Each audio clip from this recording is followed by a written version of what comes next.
Okay, so let me share my screen. So yeah, like we're saying, we have different, like if for instance, you know, there were if there are people that you are interested in that you feel are doing well in the NFT space, you can follow them on OpenSea and see what they are up to. So if, for instance, you wanted to see, maybe Don Jazzy mentioned that, oh, he made $1 million on, or he made let's say 100 million naira on NFTs, and you just want to see like what he's up to, what he's buying and what he's selling, and you want to mirror his exact moves, you can go in here and into his account and see exactly what he's doing, what he's buying, what he owns, the price he bought them for, the price that he's trying to sell them for, and all of that, you know. So I'm just giving you an example, but this is Don Jazzy's account. So I'll go back to OpenSea and go back to the categories. So that's basically what the Ethereum name service domains are, or the domain names are. So you can buy domain names for your wallet addresses. You can buy for Polygon wallet addresses. You can buy for Ethereum wallet addresses and customize your wallet addresses so that they are not a long string of 16 alphanumeric characters, and they can be specific names, whatever names you want. They can be your business names and all of that. And then you have music NFTs. So some record labels are now creating sort of decentralized record labels. There was some guy that was a 2-time Grammy winner and, you know, record producer who created an NFT, you know, and what the NFT is supposed to do is supposed to maybe give you shares or whatever it is in what he's building. I'm not exactly sure. So I'm not exactly sure like how the modus operandi of that thing is, but now artists can record songs and sell them off as NFTs. So I can decide to record a song like Kanye West did, or, you know, Snoop Dogg, and drop it on OpenSea, make 10,000 of it and sell it off to people as an NFT, you know. So if anybody, we all share the proceeds together, you know. So if I fractionalize it off and sell it as 1,000 NFTs, you know, if there are, I can say that if there are royalties made of Apple Music and all of that, we will all share together. Everybody that owns an NFT will get a piece of the pie, you know. So if you're interested in music NFTs, I bought one called WVRPS as well. There are photography NFTs, you know. So photographers now are beginning to sell their photography works as NFTs. You can take a picture of a nice place and all of that and sell as an NFT, and you get people to buy. And these are just some examples of NFTs that have sold, you know, as photographs, or photographs that have sold as NFTs. This photographer called TJ Thun has 100 items, 71 owners. The floor price is 1 ETH. It means that the minimum price anyone is willing to accept for this NFT collection is 1 ETH, which is $3,100. If you go into the activity to actually check if this NFT is trading, you would see that, okay, the value when the average price was at 0.4, went down, and then it's starting to rise up again. So we can see that people are actually buying this NFT. And one day ago, somebody bought for 0.29, and another day somebody bought for 0.19. You know, so maybe the floor price that OpenSea is showing is not actually accurate, you know, but we can see from the collections and how people are buying that this is what the floor price is, or this is what people are actually trading those NFTs for. Somebody bought this a day ago, somebody bought this for 4 days ago, 1 month ago, 3 months ago. I personally wouldn't buy this NFT because when I buy NFTs, I look for things like trading volume, you know. So people buying a day ago, 4 days ago, a month ago, and 3 months ago isn't necessarily my type of thing, or isn't necessarily like what I would want. It means that if I'm trying to sell, it would also be difficult for me to sell this NFT. But if I was just willing to buy this NFT for collection's sake, I like it, I want to print it out and frame it on my wall, and I'm not willing to sell, I'm not looking at selling, then buying this NFT would not be a bad idea for me, if I'm not looking at exchanging or selling, just owning it. And we can tell that the dimensions will be 3000 by 2002 pixels. It means that I can actually frame it on my wall if I want, but again, I advise people to go into categories that they're interested in, based on your interest. If you are going into NFTs, what are you going in for? Are you going in for the aesthetics? Like, am I just buying art and keeping and collecting just because I love what the art looks like? Or am I buying and am I willing to sell? Do I want to make a profit from these trades and all of that? So there's music, there are esports, there are trading cards, there are utility tokens. Utility tokens are very interesting, and these are the ones that I usually keep my eyes on. Utility tokens give you utility for holding that NFT. So for instance, an NFT may mint and say, if you own this NFT, you are going to get 1, 2, 3, 4, 5, 6 benefits just by holding this NFT down the road. Examples of utility tokens are like, there's an NFT called JRNY Journey, JRNY Club. If you own a JRNY Club token, it gives you access to other NFT collections. So if you are trying to mint NFTs and you don't know how to mint, or it's just difficult for you to get spots into minting the NFT because it's very competitive getting into NFTs at mint. JRNY has partnerships with a lot of those NFTs. So if you are a token holder of that NFT, you may get free spots, or you may get spots, whitelist spots for different projects, which are usually raffled out to the holders of that community. Let me give you another instance of a utility token, Adidas, into the metaverse. So a lot of blue chip companies are coming into the NFT space. We have Nike acquired Clonex. We have Adidas into the metaverse. So this is Adidas entering into the metaverse. There are 21.7K owners. There are 30,000 items within this collection, and the floor price is 1.5 ETH, which is somewhere around $4,500, 5K thereabout. If you own one of these Adidas originals NFTs, at some point they would give you a tracksuit or something. This, like one of these tracksuits. You can redeem it and they will ship it to your house address. You can redeem one of these beanies that guy was wearing. They'll ship it to your address. And then I think there's a hoodie as well.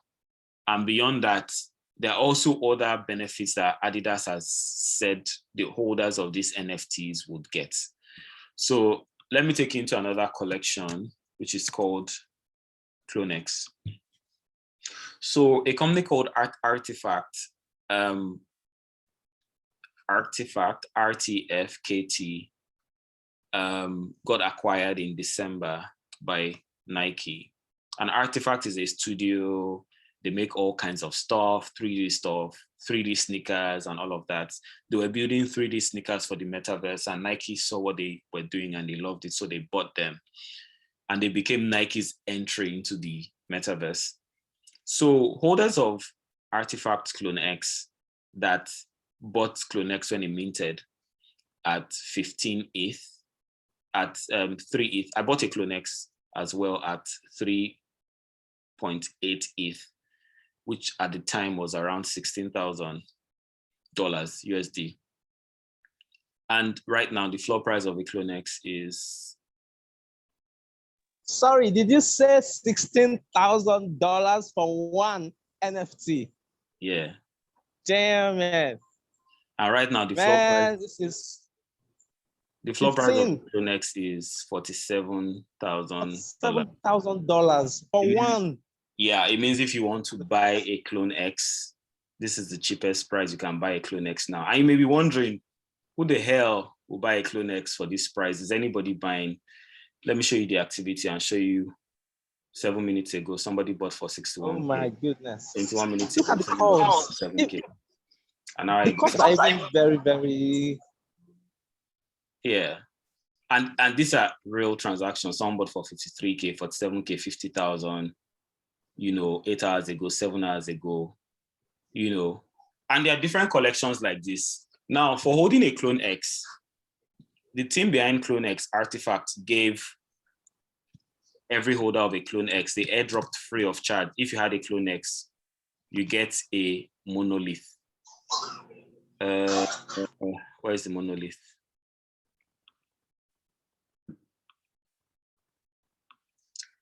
Give me a second. Let me find the monolith.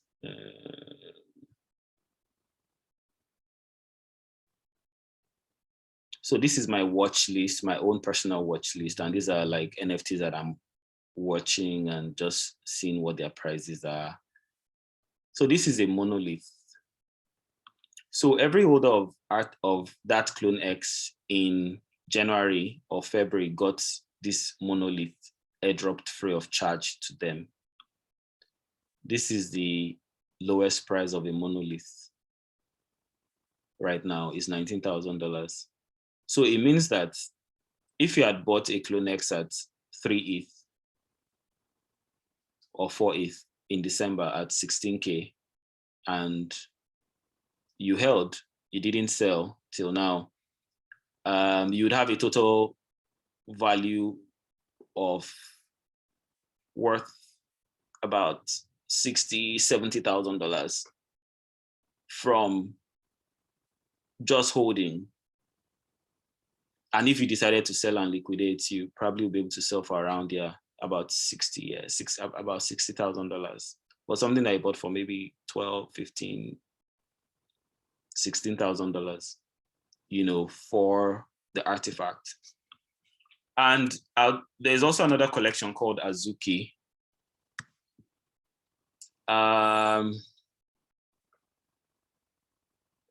Azuki minted at 1.8 ETH in December, which was around, I think, it was less than $10,000. Maybe it was around $8,000. This was 2 months ago. Right now, the floor price of an Azuki, as of today, if you want to sell your Azuki, is $59,000 or $60,000. And this is what it looks like. This is what the collection looks like. You probably would have seen people on Twitter. Can you hear me? Okay. I mean, this is getting crazy. So yes, I can hear you. Oh, okay. I mean, this is getting crazy. But I need to ask a question here. Yeah. How do you determine an NFT that will explode in value in a short space of time? Because I mean, if anybody knew that you could invest about $3,000 in an NFT, and in just 2 months, you'll be beaming to the bank with about $19,000 to $20,000, on the sale of that same NFT. I believe a lot of people have taken a loan from the bank for this. I mean, I'm just assuming. Yeah. But how do you determine what NFT, will spike? How do you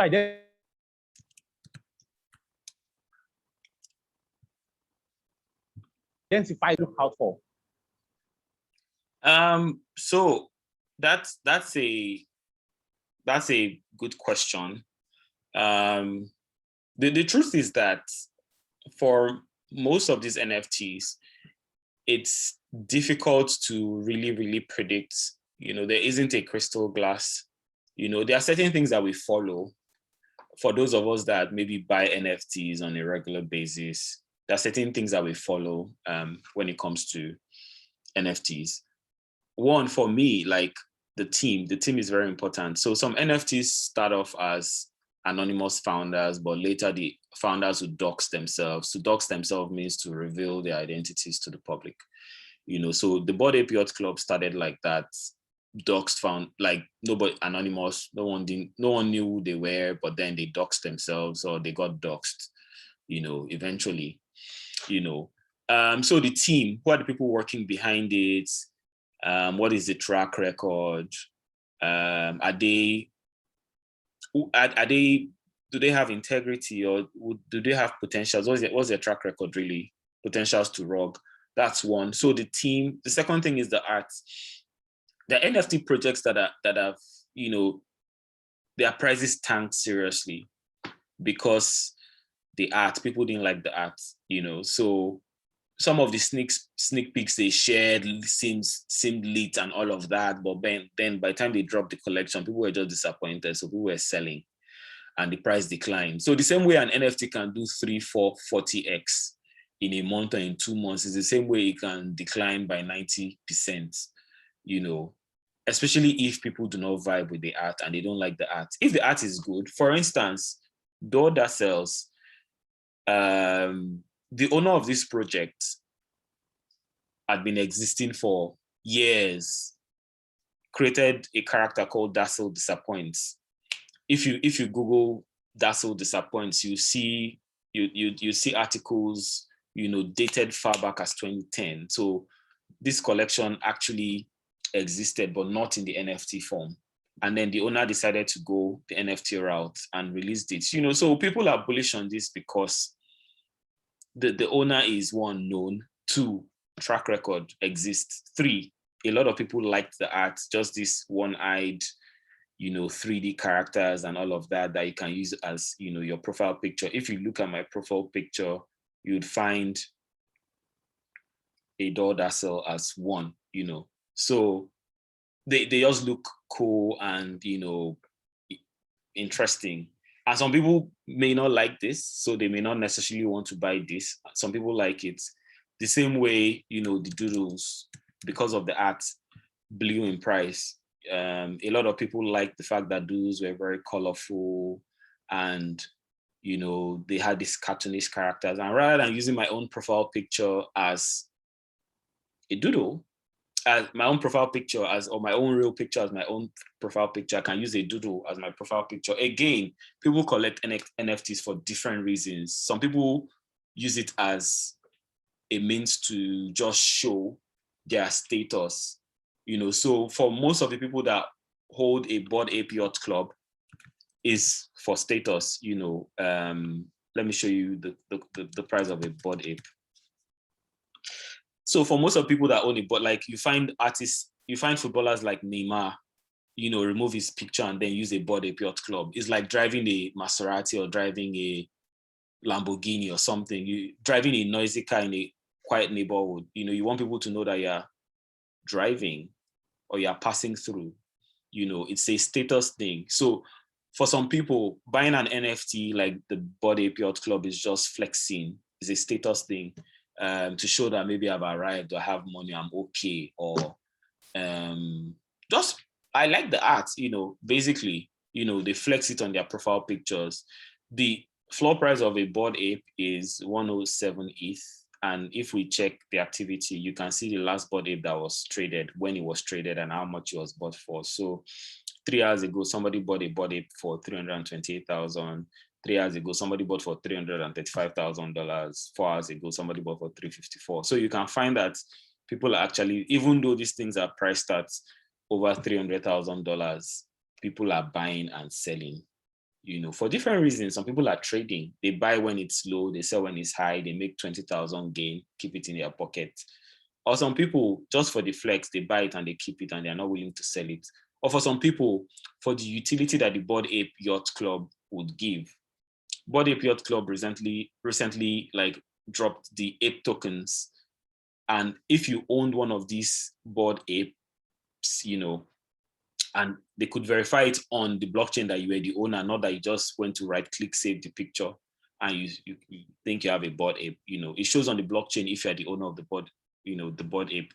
They were able to claim 10,000 ape tokens, and one ape token was listed for, I can't remember, $20 and all of. So a lot of them were just free $200,000, free $150K that they could spend just by owning this Bored Ape without selling their Bored Ape. So some NFTs come up with utilities like that, that by the time you look at how much you make from the NFT, it just makes sense holding the NFT and not selling it. And whatever returns the NFT gives you, the same way Nike gave the monolith to Clonex holders, and one monolith now is $19,000. You can sell that monolith and use the money for something else. You've made the money you used to buy the NFT back from the airdrop that you got. Same way a lot of these Bored Ape made their money from the Mutant Ape drops, from the Ape coin drops, from the other airdrops that they've received, just holding this Bored Ape. So that's basically like what it is. And beyond like the collectibles, let me go back to the homepage and run to the end. There are virtual worlds, so virtual worlds are like metaverses in quotes that different platforms are selling. So there's Decentraland owned by Decentraland, there's Sandbox owned by the Sandbox team, and Mega Cryptopolis. There are so many. So if you're looking at buying a virtual land and building something or an experience on it, you can explore buying Decentraland or Sandbox. The lowest price for Decentraland, again, if I go to the activity 4 hours ago, somebody bought for $9,000.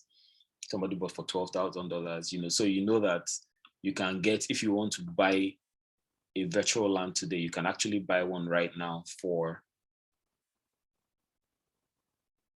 $10,000.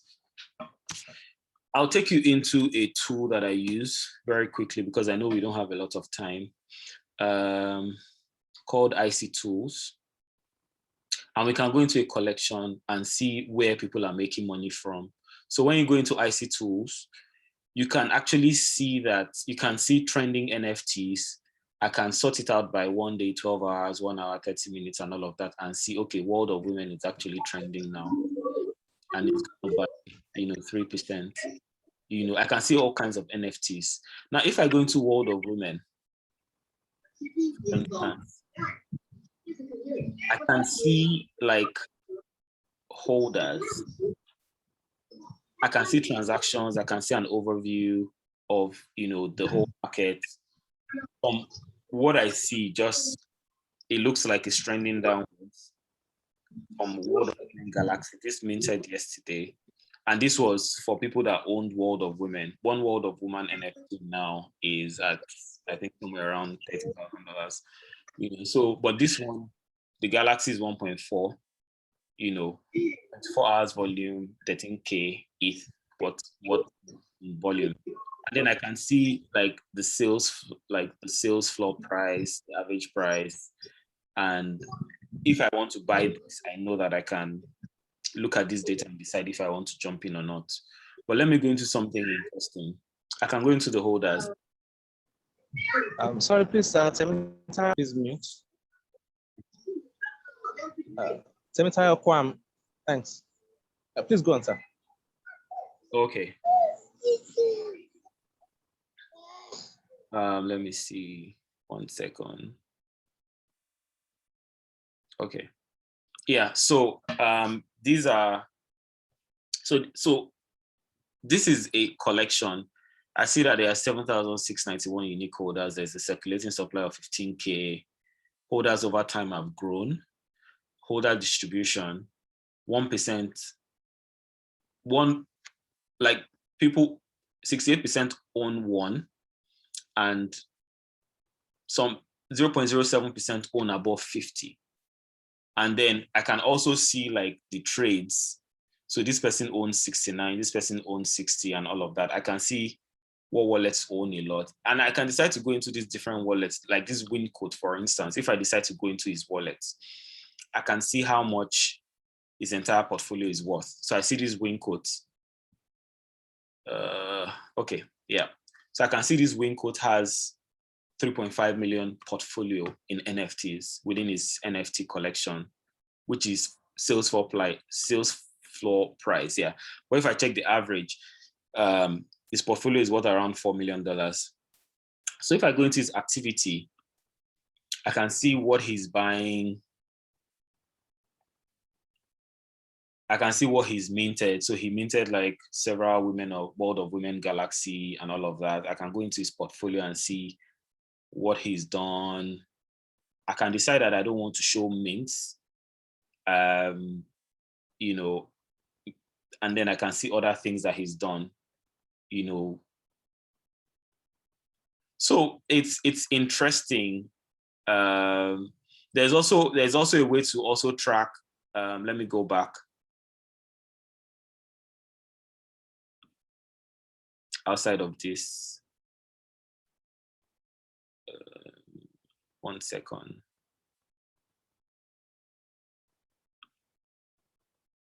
And some people like buy NFTs and keep. Some people trade.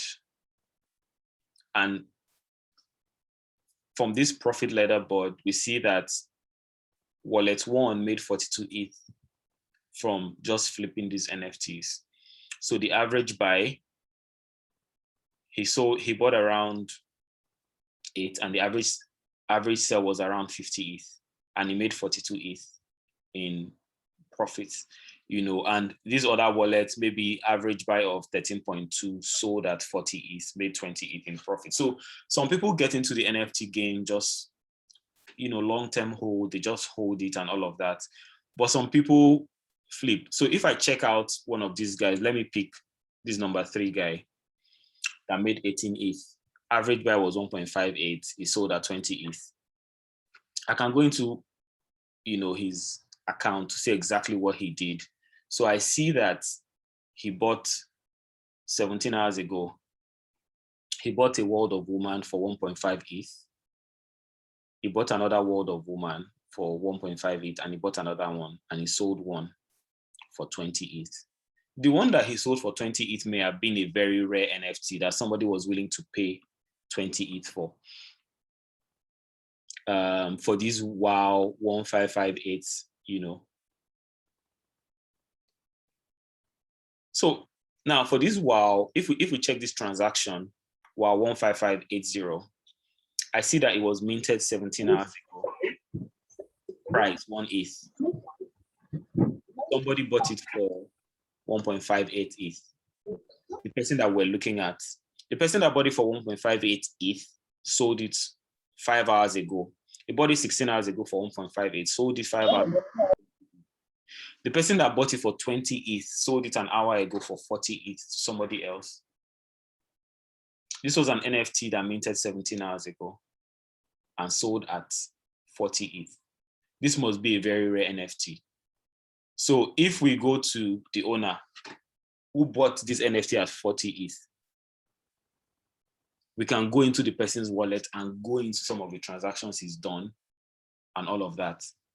You know, so sometimes when you get into it, it's like a rabbit hole. You just keep going in and just finding out more and more, you know, about it. So this is the person's wallet. I see that, you know, he bought World of Women for 40 ETH from somebody else.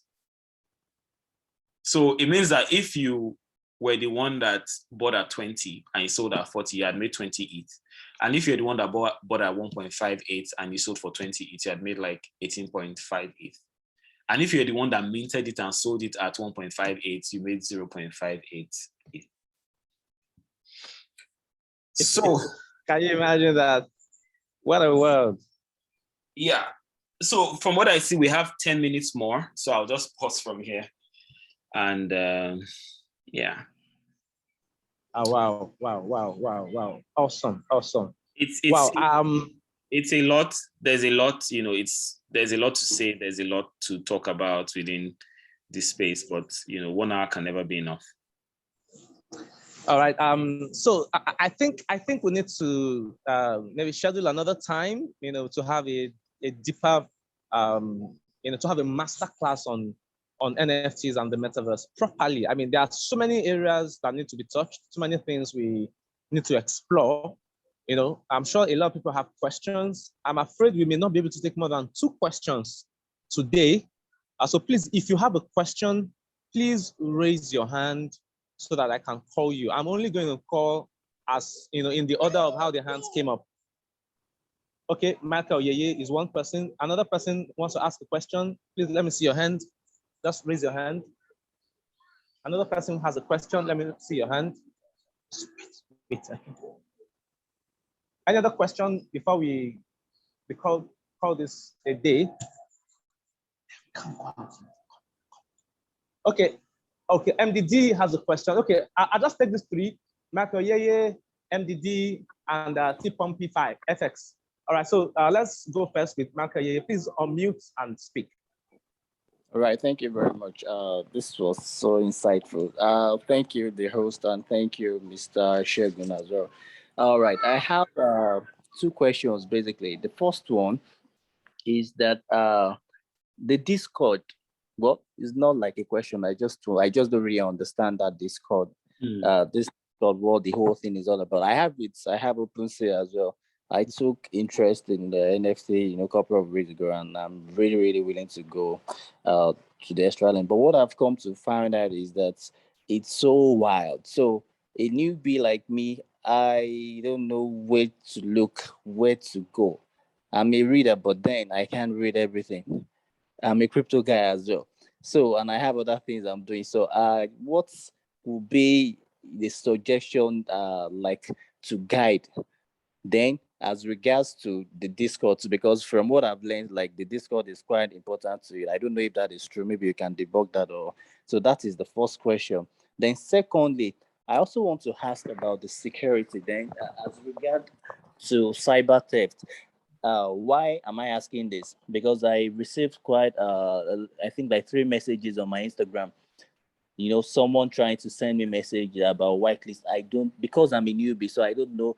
Oh, I was wondering, is this one of the, taxes that scammers are using again, or, So I believe that for every industry that is going and is doing well, we have the bad guys there too. So I want to ask, is that possible? Should I be careful? Because I have folks that are trying to send me a message that, oh, I won, is it whitelist or something that I should follow, send message to so. But then I've not had anybody to ask. So Okay. those are my 2 things. Thank you very much. Yeah. Should we let the others take their question? Should we take the other questions, or I should answer this? I think let's have all the questions together so you can answer them at once. I think that makes sense. Yeah. But you just need to make note of them. Yeah, I'm making note of them. If the thing goes off, should we restart the meeting? Because we have 5 minutes. Yes, please. Okay, are we all good to restart the meeting if it goes off? But that means we're just coming back to take all the questions. Okay. Well, for me, thank you very much. My question is already asked, so I don't think I need to go about asking further questions. So, hello, can you hear me clearly? Okay, yeah, thank you. So the last person already asked my question, so let's just move on from here. I don't think we need to waste it. If we have to restart the meeting, we may be able to take maybe more than 3 questions. Okay, let's hear T-Pump-P FX question. All right. I think that we may be able to accommodate that. All right. Thank you very much, Mr. Deleke, and also the host. This is quite very educative. Just going straight to the point. Quick one. If I have, say, I'm the founder of one of the NFT. I actually created one NFT, and I started the sales. Or probably I have like 20 at which I'm giving out or selling. If the transfer of that NFT example, artwork, I have like 20 artwork. I put up on my NFT, and if the transfer keeps on going on, say it has gotten to like say my 100th generation, are there some other additional money or funds I get as the founder of that NFT? That's just my question. Okay, good question. Yeah. Okay, yeah. Let me answer from the last question. So do we have enough time to pick the answers, or we just jump back on? Let me see how long we have. We have 4 minutes. I think I can talk through this in 4 minutes quickly. Okay, all right then. Let's shoot.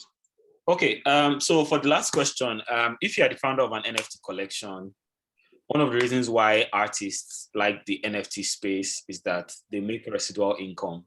So for instance, every NFT that you buy on OpenSea, or let's say the collection is, let's say the price of one NFT is 10 ETH, if you are selling that NFT for 10 ETH, you are not getting, the seller is not getting 10 ETH back.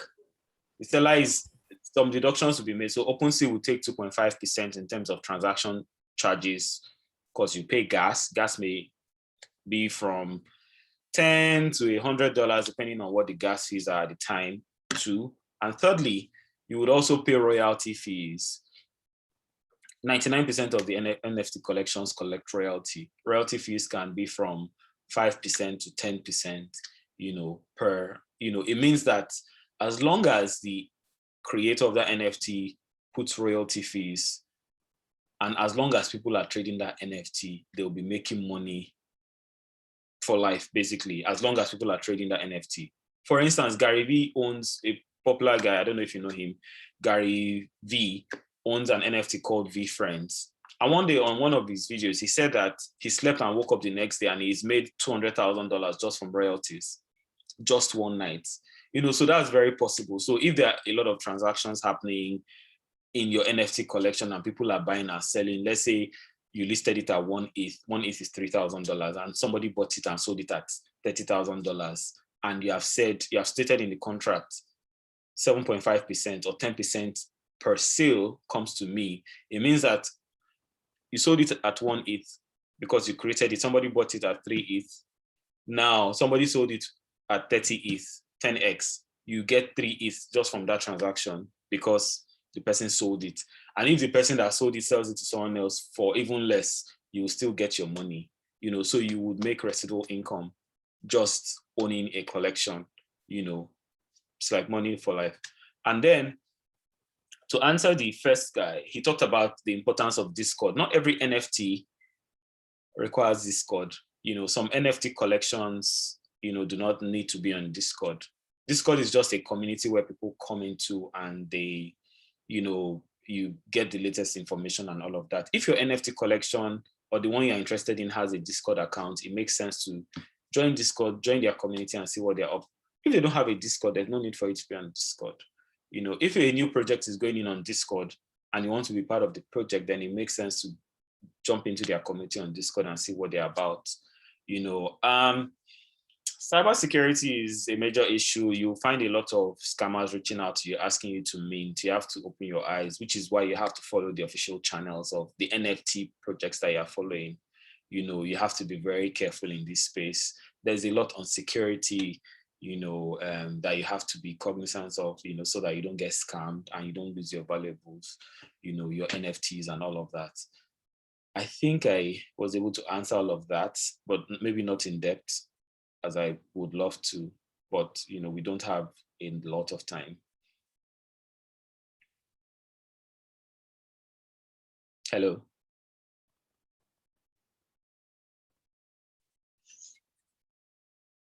Awesome. I'm not sure what is happening. I don't hear anybody. We can hear you. I think you did. Yeah, we can hear you. Okay. Answering those questions within that time frame. But I also think I want to first